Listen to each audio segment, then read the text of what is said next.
You want to know how to make an amazing cup of coffee in just a few minutes?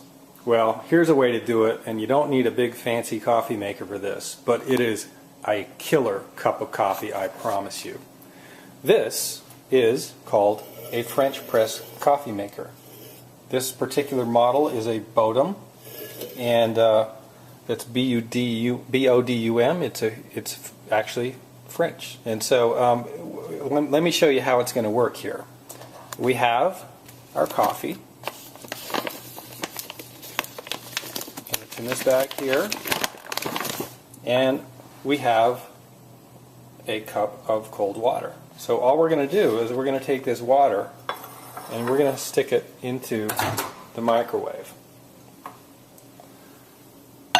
And we're going to boil this water in the microwave. So all we got to do, oh that's me, hi, hit the 3 minutes, and here we go. And it'll boil in approximately 3 minutes. In the meantime, we're going to go ahead, and I've got some nice French roast here. Yeah, and when you do this, when you use a French press coffee maker, you want the beans to be a coarse grind. So get the most coarse grind that you can through your coffee people. As you can see, I go to Salt Lake Roasting Company, who does amazing coffee beans, and you can buy from them mail order. But if you're going to use a French press, again, you want the coarsest ground coffee that you can find. And as you can see, I just put one level coffee scoop in here, and we're going to go ahead and use that with the boiling water that we're going to pull out of here, although you don't really want it quite boiling. Now the reason you want a coarse grind when you do this is because the finer that you grind your coffee beans, the more that it will release acids out of the coffee, and you'll end up with getting more of a bitter flavor or a bitter cup of coffee. So if you can use really coarse grind, then you will have better tasting coffee. And that's one of the advantages of a French press, is that you can use a very coarse grind with a French press and it still works beautifully. And the other thing that works beautifully is it is just so simple. I just love this thing. I got it for my birthday last year, and I don't use it every day because I'm kind of an espresso latte guy during the week because it's fast, and I have a machine, this wonderful machine here, that is just killer. And so I use that during the week. But on Sundays, I like to relax and have a nice cup of the French press coffee. So we'll come right back when the water boils, which is just about a few seconds away.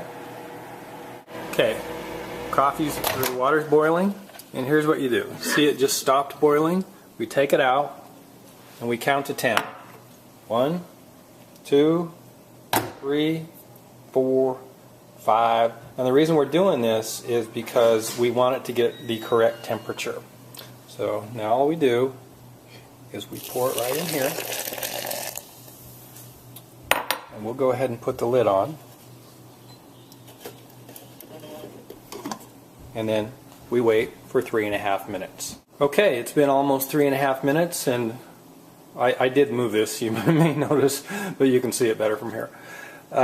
Why 3.5 minutes? Well, that's just what works. If you go too long, then you're just not going to get that fresh flavor, and if you don't go long enough, then it just hasn't had time to properly extract the coffee. So now what you do is you just take this and you push the plunger down slowly, because you don't want to splatter coffee all over. And I didn't make very much, and normally if you're making a full pot, it's clear up here and you're pushing the plunger all the way down through it. But that should work just fine.